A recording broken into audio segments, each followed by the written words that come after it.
Hello everyone, my name is Ben. Thank you very much for watching my video today.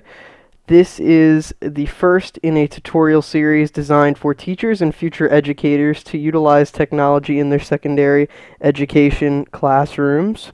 This website is called Polleverywhere.com. It is free and simple and very easy to use. For application in your classroom, I would recommend using this at the intro to class as a kind of warm-up activity. As soon as students come in, they can respond to the previous night's homework about their comfort level, or they can pose any questions that they may have had about the reading, and we'll kind of go into that a little bit more later.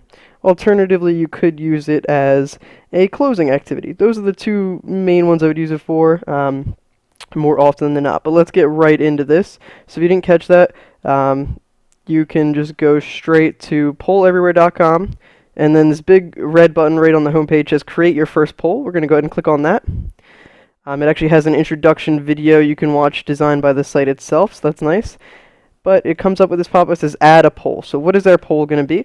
I will be doing a multiple choice question just to show you guys something simple.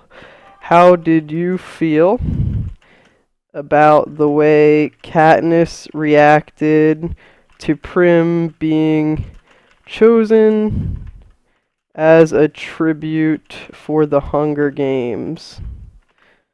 So this is assuming that maybe our class read the Hunger Games novel as their summer reading, or maybe a textbook for the class. So our multiple choice options for the students to choose from go in these boxes right here. We can keep it basic for the sake of the tutorial, so I'll just put sad that Prim was chosen, happy. Tabbing down will allow you to create a new box very easily, confused, aloof, whatever works. So we have 4 options here. I'm just going to keep it at 4, and this is under the multiple choice, and there are other options you can do for Poll Everywhere, which are open-ended, Q&A brainstorm, which is an awesome kind of activity where students can submit questions. We can go into that in a little bit. So we're going to hit create down here if we want to go ahead and just do this right now. We could also add a second poll, which is what we're going to do to show you guys the Q&A brainstorm a little later, but you can have 2 questions at once. So, but to keep it simple, we're just going to hit create on this one multiple choice question.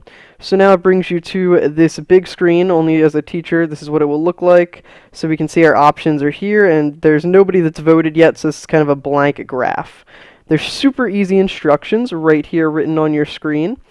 So students may either use in-class laptops or on their cell phone's web browser. They could go to this address when the poll is active.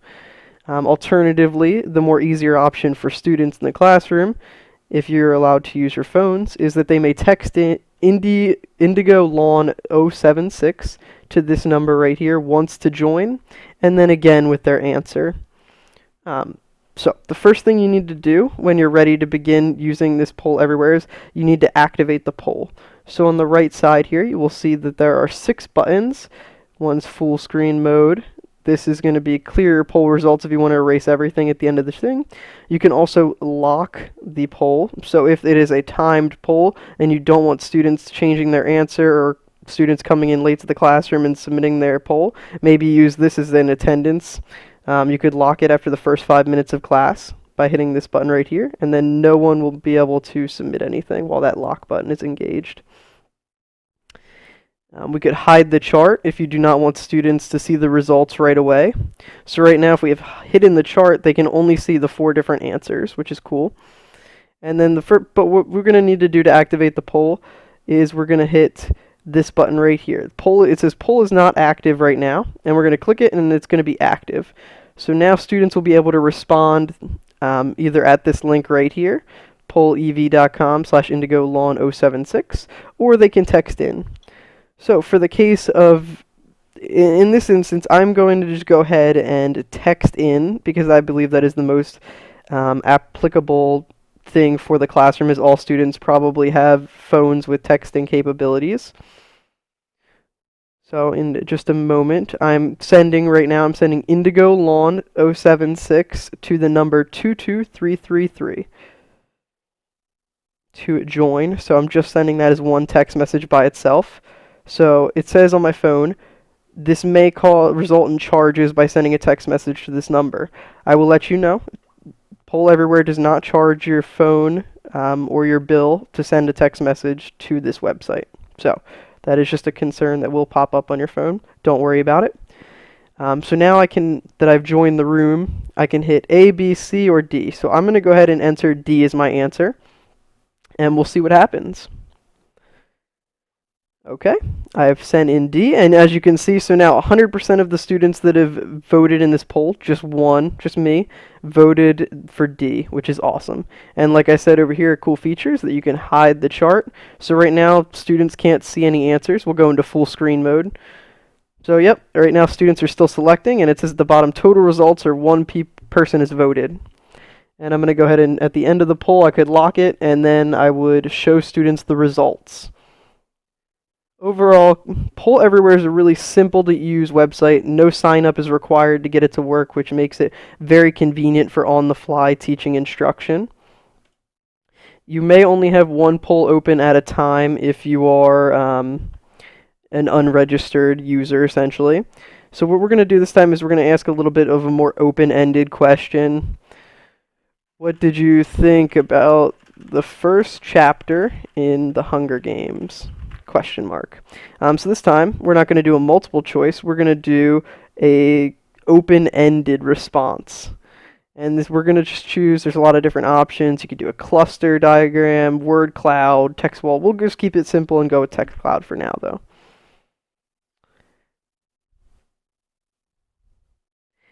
One cool thing is that because I'm on the same computer and it's been the same session, it will keep the same joining like username, the Indigo Lawn 076. So I'm going to go ahead and just text in one more time and respond with what I thought about the Hunger Games. But we're going to need to make sure we're activating the poll by clicking this button on the right side first. I thought the first chapter of the Hunger Games was exciting. Okay, so I'm going to go ahead and send that.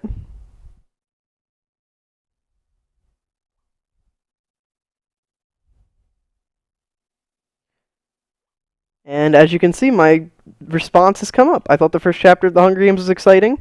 Once again, just want to highlight the facts that you can hide the responses until the end. And these can be zoomed in on by clicking, which makes it easier to read if you have a smaller monitor for projections in your classroom. Overall, that's a brief introduction to using Polleverywhere.com. As I said, I would recommend this for just kind of brief quizzes with students to kind of gauge where they're at with the material, how comfortable they feel with it. But you can get a little bit more creative in your use of assessing with it. Because of those multiple choice features, this is a way to cut down on economical costs of printing lots of papers and things like that for written quizzes, which is very cool. Hopefully you've enjoyed this video on Polleverywhere and you now feel confident in using this website in your classrooms.